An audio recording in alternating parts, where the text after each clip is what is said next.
புஜி பாபு சனாவோட இயக்கத்தில் ரெடியாக இருக்க திரைப்படம் பெட்டி. இந்த திரைப்படத்துடைய கதை என்னன்னு பார்த்தீங்கன்னா, ஓப்பனிங்லேயே காட்டுறாங்க. ஒரு கிராமம், அந்த மலைவாழ் மக்களாக இவங்க எல்லாரும் வாழ்ந்துக்கிட்டு இருக்காங்க. அந்த கிராமத்துக்கு ஒரு பேர் அப்படின்றதே இல்லை. மலை கீழே இருக்க ஒரு கிராமம் அப்படின்ற ஒரு பேர் மட்டும்தான் இருக்குது. அந்த கிராமத்தில் எல்லாமே மாறணும் அப்படின்னா ஒரே ஒரு விஷயம் நடக்கும். அந்த மலையை ஒட்டி ஒரு ரயில் வருது. அந்த ரயில் அந்த கிராமத்தை நோக்கி நின்றுடுச்சு அப்படின்னா அங்கே இருக்கவங்களுடைய எல்லாருடைய வாழ்க்கையும் மாறிடும். அப்படிப்பட்ட கிராமத்தில் நம்ம ஹீரோ இருக்கார். தொடர்ந்து ஒரு கூலி வேலைகள்லாம் செஞ்சிட்ருக்காரு. ஒரு கட்டத்துக்கு மேலே அங்கே மிகப்பெரிய 2 ஊர்கள் இருக்குது. அந்த ஊருக்கு வந்து டோர்னமெண்ட் மேட்ச் நடக்குது. இவர் பயங்கரமான ஒரு கிரிக்கெட்டராக இருக்கார். அப்படி இருக்கும்போது இவர் மேலே பந்தயம் வச்சு எந்த ஊர் ஜெயிக்கணும் அப்படின்ற மாதிரி டிசைட் பண்ணுறாங்க. அந்தளவுக்கு ஒரு எக்ஸ்ட்ராடனரியான ஒரு பிளேயராக இருக்கார். ஒரு காலகட்டத்துக்கு மேலே இவருக்கு என்ன புரிய வருதுன்னா, ஸ்போர்ட்ஸ் மூலிமா நம்ம ஒரு பெரிய இடத்துக்கு போய் நம்ம கிராமத்துக்கான அந்த ரயிலை கொண்டு வந்துடலாம். அந்த ரயிலை கொண்டு வந்துருச்சுன்னா அது ஒரு மிகப்பெரிய ஒரு மாற்றமாக இருக்கும் அப்படின்ற ஒரு ஐடியா அவருக்குள்ளே வருது. அதுக்குள்ளே அவருடைய வாழ்க்கையில் ஏகப்பட்ட பரிதாபகரமான சம்பவங்கள்லாம் நடந்தது. மீண்டும் மீண்டும் ஒரு ஹீரோ தோற்று போய் எப்படியாவது என் வாழ்க்கையில் நான் ஜெயிச்சிடணும். அது என் வாழ்க்கையில் நான் ஜெயிக்கிறது அது எனக்காக ஜெயிக்கிறதுன்றது கிடையாது. நான் சப்போஸ் இதில் ஜெயிச்சிட்டேன்னா என் ஊருக்காக ஜெயிக்கிறது, என் ஊர் அதனால் மாறும்னு ஒரு உண்மையான ஒரு ஹீரோ எப்படி ஒரு முடிவு எடுப்பான், எந்த அளவுக்கு சாக்ரிஃபைஸ் பண்ணுவான்றத ரொம்ப டீட்டெயில்டாக பயங்கர எமோஷ்னல் கனெக்டோட மாஸ் மசாலா பக்கா கமர்ஷியலாக பேக் பண்ண ஒரு படமாக தான் இந்த பெடி படத்தை நான் பார்க்குறேன். இந்த படத்தோட பெரிய ப்ளஸ் பாயிண்டாக நான் பார்க்குறது கண்டிப்பாக புஜி பாபு சனாவுடைய ரைட்டிங்.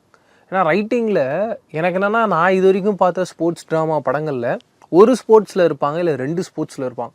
ஒரு கதையில் ஒரு 3 ஸ்போர்ட்ஸில் ட்ராவல் பண்ணுறாங்க அப்படின்னா அந்த கண்டென்ட் எந்த அளவுக்கு ஸ்ட்ராங்காக இருந்துருக்கணுமோ அதை பிலீவ் பண்ணணும் ஒருத்தர்.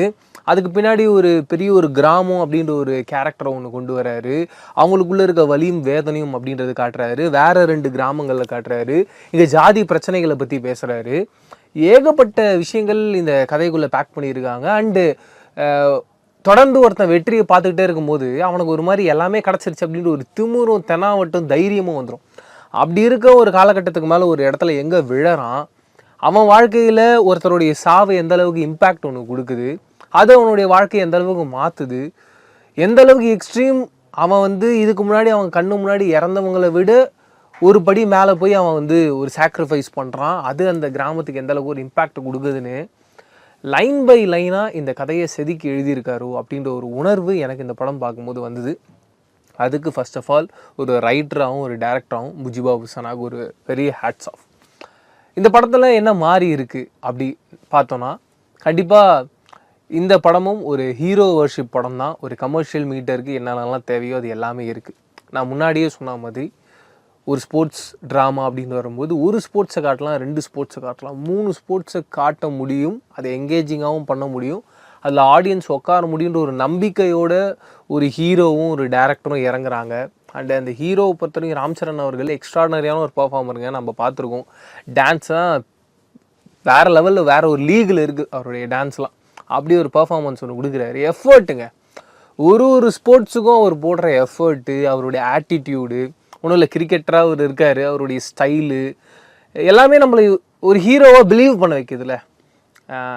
எனக்கு தெரிஞ்சு நம்ம எத்தனை ராம் சரண் படம் பார்த்துருப்போம், மகதீரா பார்த்துருப்போம், அப்படி இப்போ RRR பார்த்துருப்போம். இந்த மாதிரியான பெரிய படங்கள் வரும்போது தான் நம்ம ராம் சரணுடைய படங்கள் பார்ப்போம். அவருமே வந்து ஒரு லவ்வபிளான படங்கள்லாம் பண்ணுவார். அது வேர்ல்டு வைடாக ரீச் ஆகுமான்னு கேட்டிங்கன்னா அது ஒரு சந்தேகம் இருக்குது. பட் இந்த மாதிரியான படங்கள் எல்லா இடத்துலையும் ரீச் ஆகுதுல்ல. அப்படி ரீச் ஆகும்போது அதுக்கு ஒரு ஹீரோ எஃபோர்ட் போடுறாருல்ல, அதுக்கு அவர் எந்தளவுக்கு ப்ராக்டிஸ் பண்ணியிருக்கணும், எந்தளவுக்கு யோசிச்சிருக்கணும், அதெல்லாம் வந்து அதிரி புதிரியாக இருந்தது படமாக பார்க்கும்போது. ஜான்வி கபூர் ரொம்ப அழகாக இருக்காங்க, ரொம்ப பியூட்டிஃபுல்லாக இருக்காங்க. ஆனால் எனக்கு என்ன தோணுச்சு அப்படின்னா, புஜி பாபு சனா ஜான்வி கபூரை ஒரு மீட்டரில் ஒன்று எதிர்பார்த்துருக்காரு. பட் அவங்க கொஞ்சம் இல்லை பயங்கர கிளாமரஸாக இந்த படத்தில் இருந்தாங்களோ. இந்த படத்தில் ஸ்ருதி ஹாசன் அவர்களுக்கு ஒரு சாங் இருக்குது. அந்த சாங்கை நீங்கள் பார்த்துருப்பீங்க. ஸ்ருதி ஹாசன் அவர்களுக்கு தான் அந்த கிளாமர் சாங்கும் ஒன்று பிளான் பண்ணியிருக்காங்க. ஆனால் அவங்களே பீட் பண்ணுற அளவுக்கு ஒரு கிளாமர் ஒன்று பண்ணியிருந்தாங்க. ஆனால் இந்த கதையில் போகும்போதும் படத்தோட ஓப்பனிங்லேயே வந்து ஜான்வி கபூர் அவங்களுடைய சாரியெல்லாம் வந்து கழட்டுறாங்க, அந்த தாவணியை கழட்டுறாங்க. அப்படி இருக்க ஒரு பொண்ணுக்கு ஒரு பாவாடையை கழட்டுறாங்க அப்படின்றபோது அது ஆடியன்ஸ் எந்த அளவுக்கு இம்பேக்ட் பண்ணும் அப்படின்றது தெரியல. அப்படி அந்த ஜான்வி போர்ஷனுடைய ரைட்டிங்கை மட்டும் அந்த போர்ஷனை ஓவராலாகவே ரீரைட் பண்ணியிருக்குமோன்றது எனக்கு தோணுச்சு. அதுதான் இந்த படத்தோட மைனஸாகவே நான் பார்க்குறேன். அண்ட் கூடுதலாக நான் பார்த்தீங்கன்னா, இவ்வளோ பெரிய ஒரு ஸ்டார் ராம் சரண் அப்படின்றவரை வச்சு எடுக்கிறாங்க. அதில் வந்து அந்த பொண்ணு யாருன்னே தெரியாது. இந்த ஹீரோவை பொறுத்தவரைக்கும் எதுவுமே தெரியாது. அவர் வந்து டேரெக்டாக வீட்டுக்குள்ளே இறங்குறாரு, லிப்லாக் அடிக்கிறாருலாம் ரொம்ப அப்யூசிவாக இருந்தது. நீங்கள் யோசிச்சு பாருங்கள், ராம் சரணை ஒருத்தர் ஏதோ ஒரு இடத்துல பார்த்துக்கிட்டு இருக்காரு, அவரை பார்த்து ரசிக்கிறாரு, என்ஜாய் பண்ணுறாரு, அவர் பண்ணுறது எல்லாமே அவருக்கு பிடிச்சிருக்குன்னா ஏதோ ஒரு பாயிண்டில் இப்படிப்பட்ட ஒரு சீன் அவருடைய மனசில் பதிவாயிடுச்சுன்னா அது எந்தளவுக்கு தவறான ஒரு விஷயமா இருக்கும். கண்டிப்பாக அந்த ஓவரால் சீக்வன்ஸே இந்த டீம் தவிர்த்துருக்கணும். அது இல்லாமல் இந்த படத்தில் பார்த்தோன்னா அவ்வளோ ப்ளஸ் பாயிண்ட்டு, அவ்வளோ எஃபர்ட்டு, அவ்வளோ சூப்பராக பண்ணியிருக்காங்க. ஸ்டண்ட் ரொம்ப நல்லா இருக்குது, ரத்னவேலோடைய சினிமோகிராஃபி ரொம்ப சூப்பராக இருக்குது, நவீன் நூலியோடைய எடிட்டிங் பர்ஃபெக்டாக இருக்குது. இந்த கதைக்கு என்ன தேவையோ இப்படி எல்லா இடத்துலையும் எல்லாருமே ப்ரில்லியண்ட்டாக ஒர்க் பண்ணியிருந்தாங்க.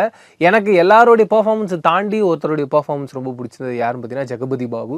அவர் இந்த படத்தில் நடிச்சிருக்காரு. நான் மிரண்டேங்க. அவரை நான் ஹீரோவாக பார்த்துருக்கேன், வில்லனாக பார்த்துருக்கேன். இந்த படத்தில் ஒரு சப்போர்ட்டிங் கேரக்டராக பார்க்குறேன். எனக்கு ஆள் அடையாளமே தெரில. அந்தளவுக்கு அவருக்கு ஒரு பர்ஃபார்மன்ஸோட எஃபர்ட் ஒன்று கொடுத்துருக்காரு, ஒரு மேக்கப்பில் ஒரு எஃபர்ட்டை கொடுத்துருக்காரு, ரொம்ப பியூட்டிஃபுல்லாக பண்ணியிருந்தார். அவருடைய போர்ஷன் எனக்கு எல்லாமே ரொம்ப பிடிச்சிருந்து, எமோஷ்னலாக ஒரு பெரிய கனெக்டை கொடுத்துருச்சு. ஓவராலாக ஒரு மாஸ் பக்கா கமர்ஷியல் படத்துக்கு என்னென்ன எலமெண்ட்ஸ் தேவையோ அது எல்லாத்தையும் பேக் பண்ணி ஒரு பிரம்மாண்டமான சமுதாயத்துக்கு தேவையான மிக முக்கியமான ஒரு கதையை கொடுத்துருக்காங்கன்ற ஒரு எண்ணம் தான் எனக்கு இந்த பெட்டி படம் பார்த்ததுக்கு அப்புறமா இருந்தது. அண்டு ரைட்டிங்காகவும் நிறைய எஃபர்ட் போட்டிருக்காங்க, நிறைய விஷயங்கள்லாம் நம்மக்கிட்ட தெரியப்படுத்தியிருக்காங்க, பேச வச்சுருக்காங்க அப்படின்னு நினைக்கும் போது இந்த ஓவரால் டீமுக்கு எனக்கு ஒரு பெரிய ஹேட்ஸ் ஆஃப் சொல்லி ஆகணும். இதை தாண்டி நீங்கள் பெடி படம் பார்த்துருந்தீங்க இல்லை பார்க்க போகிறீங்கன்னா உங்களுடைய கருத்துக்கள் என்னன்றதை கமெண்ட் செக்ஷனில் ஷேர் பண்ணிக்கோங்க. வேறு ஒரு வீடியோ சந்திக்கிறேன். அதோட டாடா பாய். நான் பிரவீன் கேஎஸ். பாய்.